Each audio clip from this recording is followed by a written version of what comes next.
My name is Brian Storozynsky. I work for the Ag Tech Center in Lethbridge. I've been with them for quite a while, and we've always been doing something on nozzles and sprayers over the last 20-25 years. And today I'm going to talk about, they wanted me to show a demonstration on nozzles. There are so many nozzles out there. I've brought, this is a boom out of my wind tunnel. And these are nozzles that we've tested in the past 10 years, and there's just so many different types, and how do you decide what to use has become more and more difficult. But I would need something like 3 to 4 hours in order to talk about all these different nozzle types, okay? These are, like I said, anywhere from 10 to 15 years old, so we'll just skip these, and I'll just make things a little bit easier. And what I've done is we're just going to talk about some of the current nozzles that were developed, say, in the past 5 years, okay? So today I'll be talking about the Guardian nozzles, okay? And they have a series of them, a family of them. And the other nozzles I'll be talking about are what we call the variable rate nozzles. And in this case, these here are called the Vari-Target nozzles. And there are several tests that we do on nozzles to get a good idea how they perform. And what we've done is we built a nozzle database, and we look at spray coverage, percent coverage, the number of droplets per square centimeter. We look at spray patterns, and we look at drift, okay, for each nozzle type. Now we did this, we started this type of work in the mid-90s and kind of ended it in the mid-2000s because we just couldn't sustain it. It was too expensive, and also the government mandates have changed, okay? So we were going to launch this on a website so you guys would just click on and look at any nozzle type, but we just couldn't keep up with the development of the nozzles in the past 10 years. So getting back to what we call the fixed orifice nozzles versus the variable rate nozzles, I've got a little table here, and what I want to point out here is how pressures change with speed, okay? I mean, we're not always operating at a constant speed, and so various things happen. Your pressures change, your spray quality changes, you know, from coarse to fine to very fine depending on the speed, okay? The number of droplets per square centimeters change, your drift changes, and so is your percent coverage change as soon as you change your speed, okay? And in the blue, what I've got here is a fixed orifice nozzle, okay? And in the red, I've got the variable rate type of nozzle. And you can see here when you change your speed from about 5 miles an hour to about 12 miles an hour, your pressure goes from 22 to 100 psi on a fixed orifice nozzle. And that causes some problems with drift, okay, and coverage issues at the lower pressures. So basically your pressure is increased by 5 times, okay?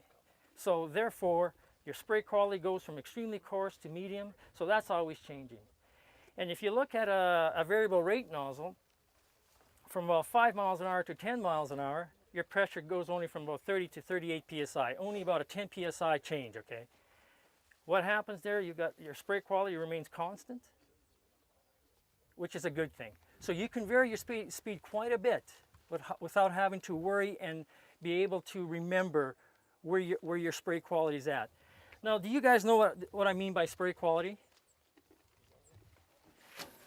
That's something the industry developed to make it easier so you wouldn't have to remember sizes of droplets, droplet density, spray patterns, and stuff like that. Because this is actually a lot to remember when you're spraying. What spray quality, every nozzle has a particular spray quality at a certain pressure. And this is what you see in those the manufacturer's nozzles catalogs, okay? And in this case here, we've got the Turbo T-Jets. If you look at the orange, from 15 to 40 psi, they produce a medium spray, and from 50 to 90 psi, they produce a fine spray. There's 6 categories: very fine, fine, medium, coarse, very coarse, and extremely coarse, okay? And they're all color-coded. And this gets me back to this variable rate nozzle.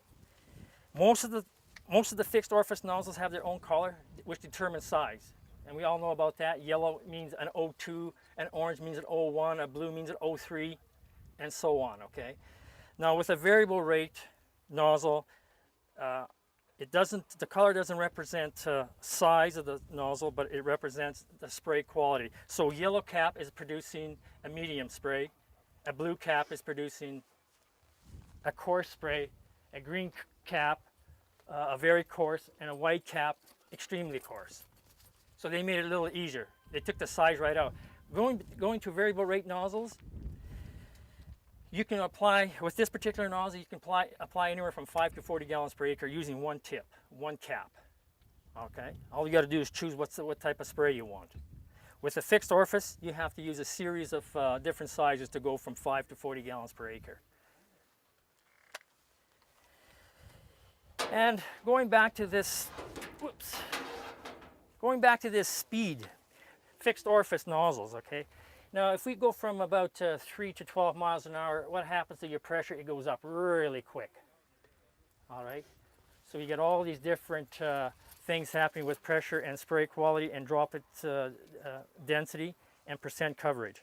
When you get to a variable rate nozzle, that pressure remains a little bit more even, okay?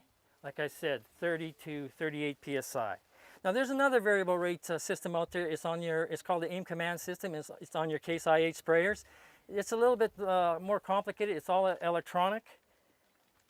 And basically you choose what pressure you want to spray. If you want to spray at 40 psi, you can go from 2 to 20 gallons per acre with that system, and your pressure will always be constant at 40 psi. If you choose to do 40 psi, you can choose to do 30 psi, you can choose to do 60 psi, which most people do.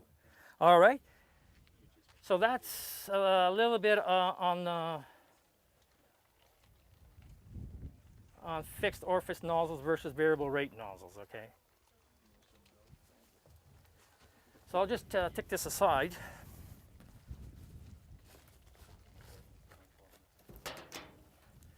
And do a demonstration on coverage with some of these, newer nozzles that I just spoke about. I'll just put this over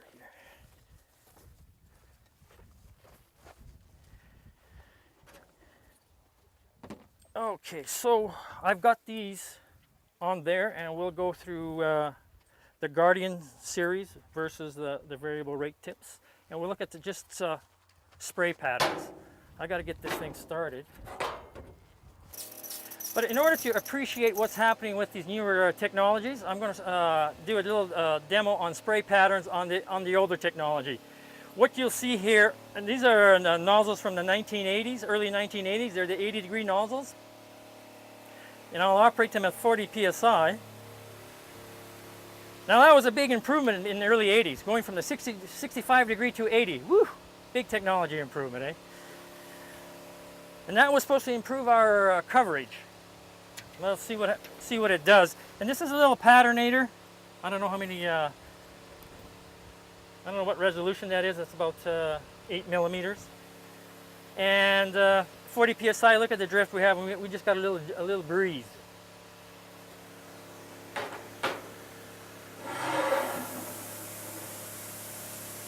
I'm just going to set there for, I don't know, 20, 30 seconds, just so it fills up the troughs. And that's 40 psi.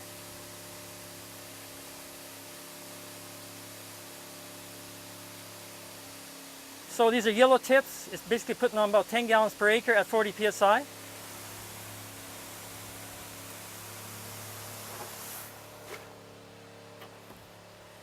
And because this is a small patternator, basically this is what you get with 80-degree tips at 40 psi. You get low valleys and peaks. So if you're putting on 10 gallons per acre, 10 gallons per acre is an average. Here, I think we got a coefficient of variation at about 25%. So we're varying, the application rate is actually varying about 7.5 to about 12.5 gallons per acre. So when you're seeing 10 gallons per acre on your monitor, it's only the average. The actual is a variation. Now the reason why this old technology didn't stick around is because in the early 80s, mid 80s, we got into auto rate controllers, and now we're into GPS swath controllers. And so this old technology just wasn't compatible with those types of systems. Because when you're using those systems and you're slowing down to go around sloughs or rough areas, your pressure usually goes down like I showed you in that chart. And it's easy to get to 20 psi when you're slowing down, okay? And this is the kind of coverage you'll get at these low pressures.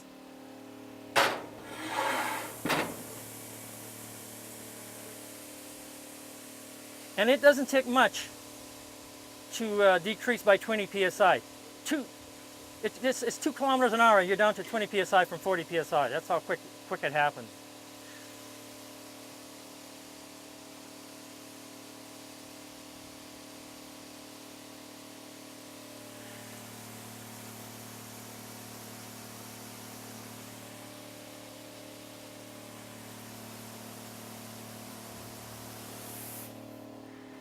Now this is kind of the spray pattern at 20 psi.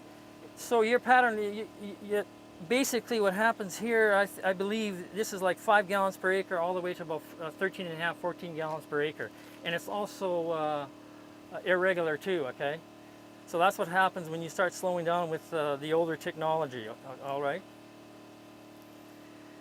Now you've seen at 40 psi how quickly, and you can go the other way when you speed up. And here we go up to 60, 70 psi. What do you see? A lot of drift, right? And that's another reason why we got away from this older technology. So let me skip, what, 15, 18, let's go move forward 15, 18 years, get into the Venturi air-induced nozzles. You guys all heard about them? And we'll just do a little demo on Spraying Systems T-Jet AIs, okay? We'll just operate them at 40 psi. And these are these long tips. And we got air inside those droplets. The mass is a little bigger, so you can see this is a little coarser. You see a lot less fines moving around, even if I get it up to 60, 70, 80 psi, okay? Compared to the other ones. But again, when you're spraying, a lot of the times you're slowing down. So let's get it to 20 psi, where you can get to in a heartbeat, even though.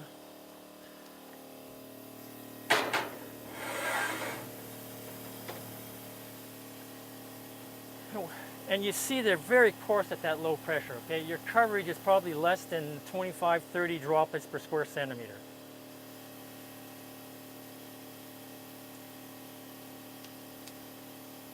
But you can spray in gusts of 20 to 25 mile an hour winds with these type of nozzles.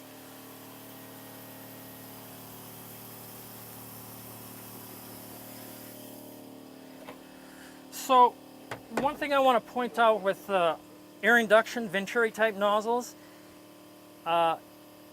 you basically can't really spray with them at 20, 30, even 40 psi. Their minimum pressure is 40 psi, okay, or else you get these huge fluctuations in the spray pattern. So when you're looking at nozzles, pay attention not to the range, because high pressures with nozzles nowadays isn't a big problem anymore, especially with air-induced Venturi type nozzles, as I'll be showing you. Pay attention to the minimum operating pressure and add 10 psi to it. Okay, so in this case with these AIs, it's the minimum spraying pressure that the manufacturer puts out is 30 psi. So never go below 40 psi with this system, with these type of nozzles. Your average should be, with these type of nozzles, should be 75 to 80 psi.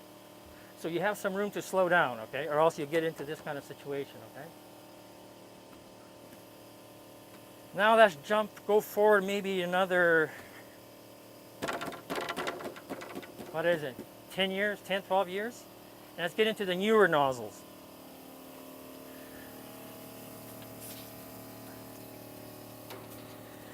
These are also air-induced.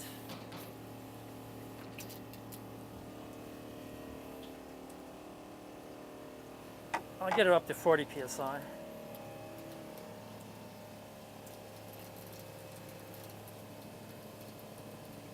One thing I should show you with air-induced, with these newer nozzles, that most of them do not operate straight down anymore. The spray is actually either set forward or rearwards, or you alternate forwards and rearwards, okay?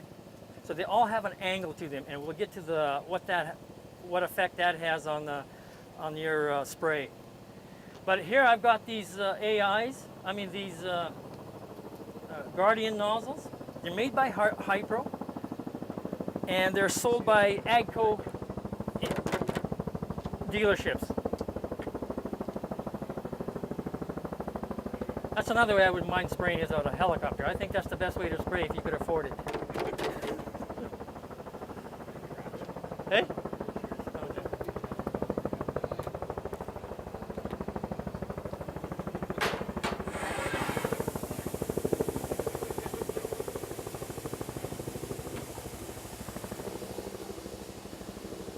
So I've got them spraying a little bit rearward, which is what they were designed for. You can have that angle go forward, or you can alternate it.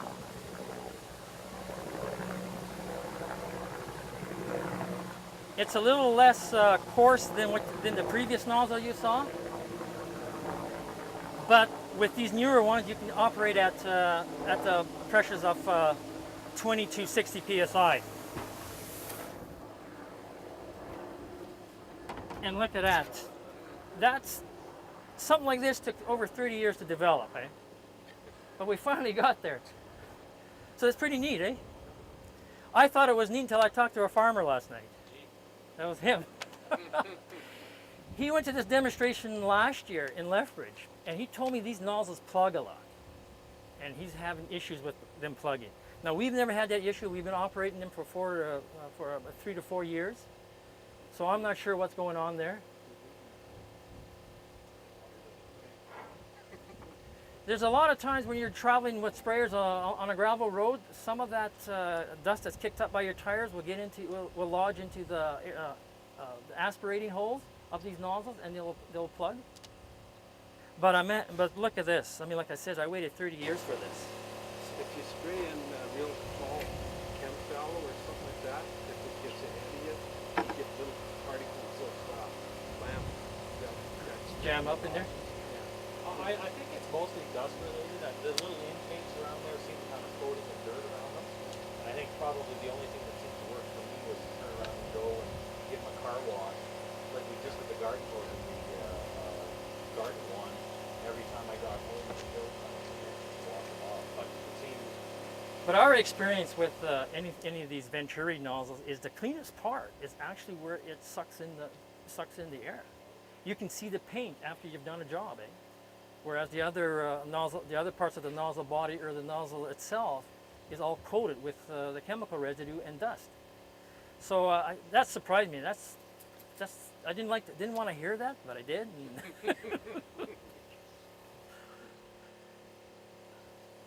So that's how where the technology is right now. And these are what I call the modern air induction or Venturi nozzles. They operate at the normal pressures of 20 to 60 psi.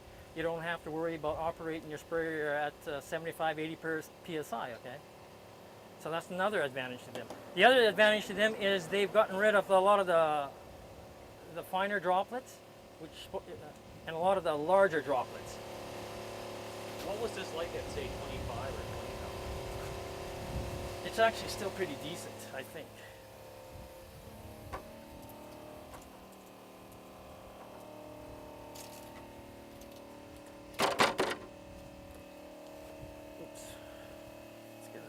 Here.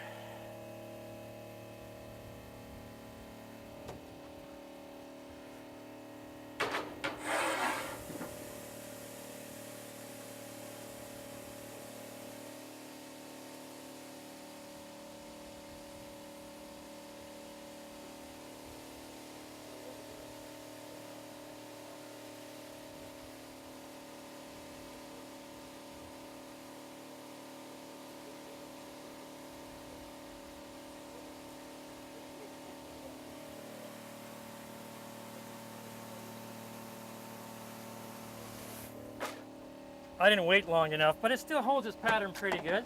This is well below a coefficient of variation of 5%. And as a matter of fact, I think the testing that we've done, it's held below 5% for a range of pressures, which is the first time we've seen something like that in a long, long time. And it's too bad they're plugging. Well, I haven't taken them off.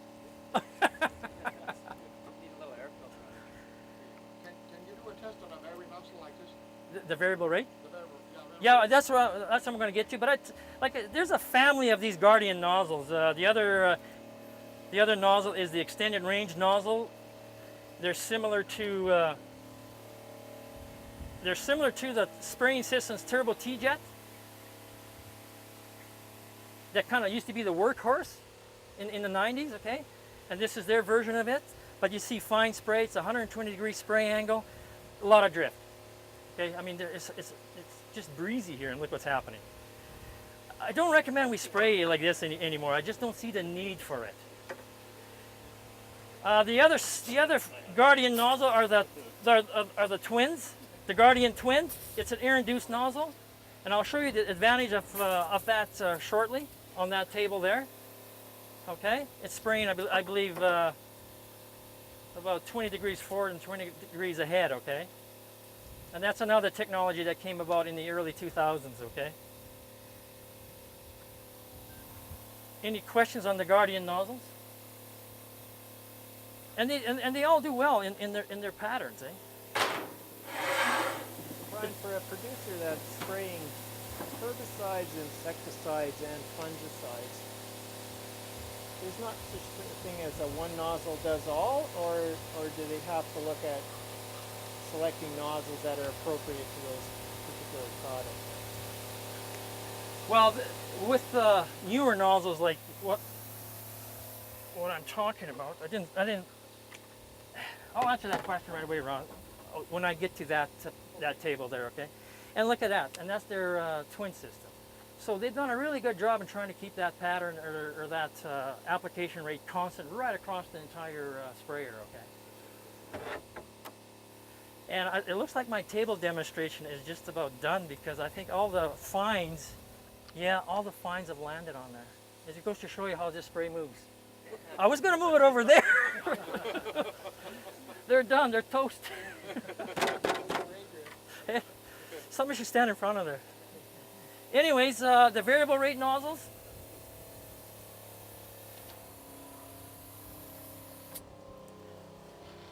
Maybe, can I get somebody to kind of stand? Yeah, because this is going to get through.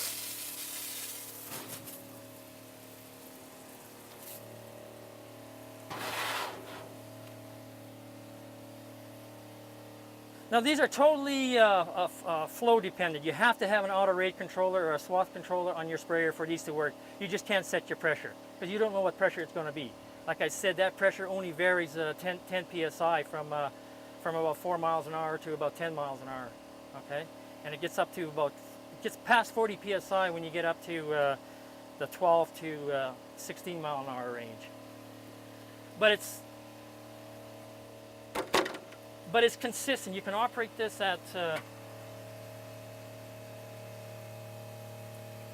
30 psi, and you can still get a good coverage with it.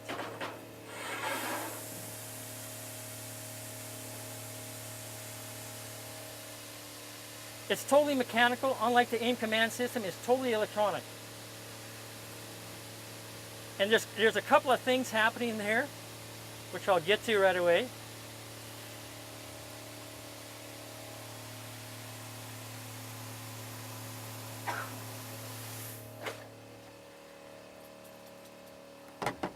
All right, now that's not that bad. Our coefficient of variation is probably 5 to about 8% here, which is a good spray pattern. So all these nozzles that are new and current have spray patterns like this. So it doesn't really matter which one you choose, okay? They'll all perform now, not like in the past where there was some performance issues. Like I said, it's a mechanical system. There's a couple of things happening. Its minimum pressure is about 25. Its maximum pressure is about 60, but it,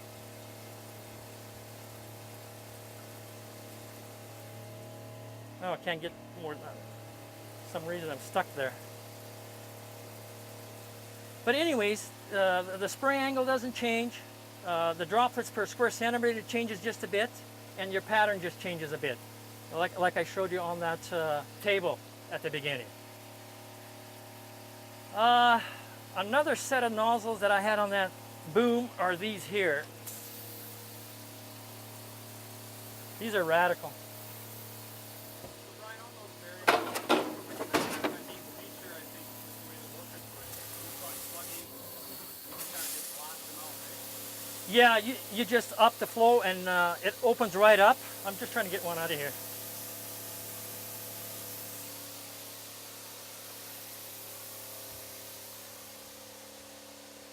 There's two things happening here.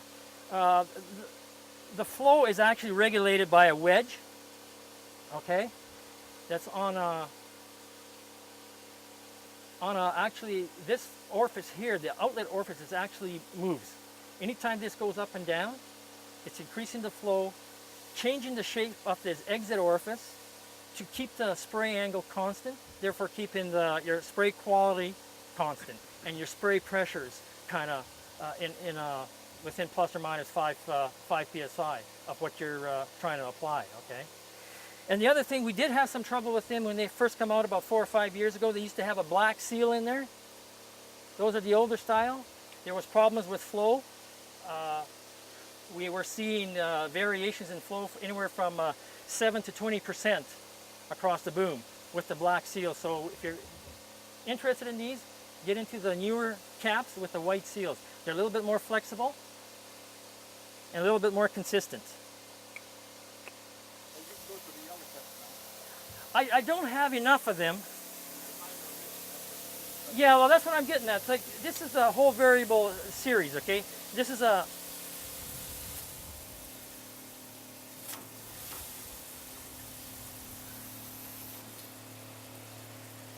medium spray. This is a fine spray, a coarse spray. I mean, a very coarse spray, and an extremely coarse spray. Most farmers are actually gravitating towards the yellow or blue. If you want coverage, you go to the yellow. If you want drift reduction, you go to the blue. That's what everybody's settling on right now. So you don't have to kind of worry about all this other stuff. You always should be anywhere from 18 to 24 inches, okay? But I don't see that with self-propelled sprayers. I mean, they're 24 to 36 inches, especially if they don't have a height control. And nothing works well when it's really high. It's just the drift doubles, triples, okay? So,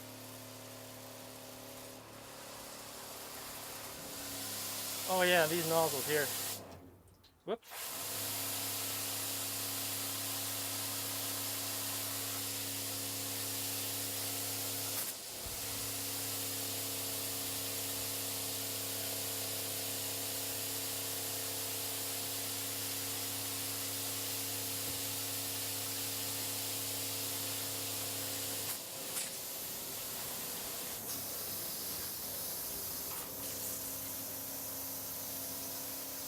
Oops, that's way too high.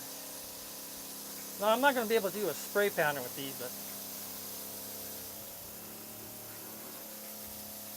you want these around 50, 60 psi. This is Greenleaf's Turbo Drop series of nozzles. They have a family of these. They've got their Turbo Drop XLs, and they've got their Turbo Drop twin fans, and they've got their Turbo Drop isometric dual fans. Okay. And this is one of the nozzles that we're actually using in our solid seated bean project. Okay, we're thinking that the 50 degrees as it's spraying backwards, we can get underneath the leaves of the bean canopy and get into the stems more. Okay, so it's spraying 10 degrees forward and 50 degrees back, and it's a little bit more complicated. The forward nozzle is a smaller size than the rearward one, and it's a finer spray. And the rearward one is coarser, and the reason why it's coarser because you're trying to get enough mass on that droplet, so when you're going 15 miles an hour forward, that droplet has enough velocity to hit the target. Okay? So I think I need to end this this demonstration here before all the cards turn blue.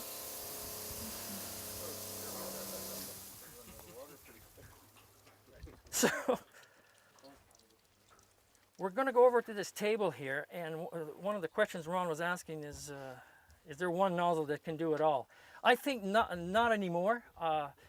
We've never ever had problems with herbicides covering broadleaf weeds that are flat to the ground, that are horizontal.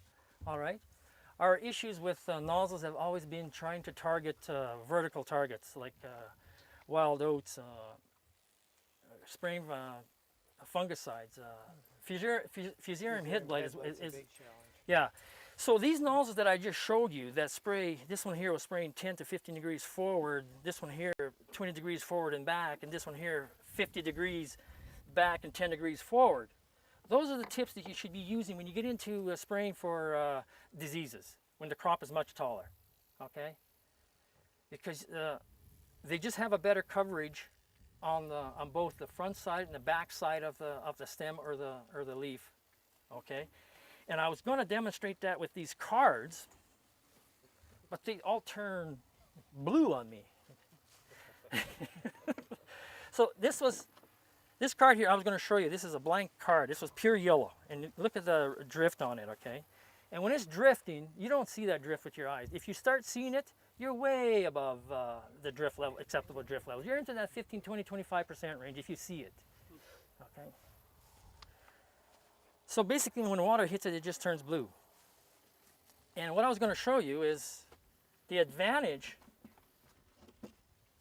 to these newer nozzles that are angled. Now I'm spraying, I believe I'm spraying this way here. This is my forward sprayer. I'm coming across, okay? One of the hardest targets to hit with conventional type nozzles is a leaf that's in the same alignment with the nozzle alignment. You know, these nozzles are aligned anywhere from 10 to 15 degrees, so they won't interfere with each other. And if your target's like that, you're not going to hit it, okay, because it sprays parallel with the leaf. And I believe I have that, and that's usually so these targets, this is a surface target, this is also a surface target that's above the ground. This is a surface target that's at 45 degrees, and this represents my vertical plant, okay? And what happens, they just turned blue, yeah, it's too bad.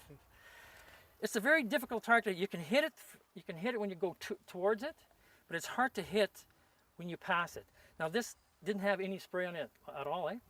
So it was blank, all right? So that's a flat fan nozzle, which I've represented with the Very Target, because the Very Target nozzles are flat fan tips. So that target is very difficult to hit. The horizontal surface targets are not difficult to hit with anything. And again, here's the center one that's actually parallel with the boom. And you got front coverage, but there wasn't supposed to be anything on the back side, so it's blank. This is just drift from the demonstrations. So these are the flat fan nozzles, and these are all the angled nozzles. And let's go with the isometric one, this one right here. And look at, you got coverage in the front, and you got coverage in the back. So that's what these different angles do. So they just provide more coverage for the vertical targets, for the vertical plants.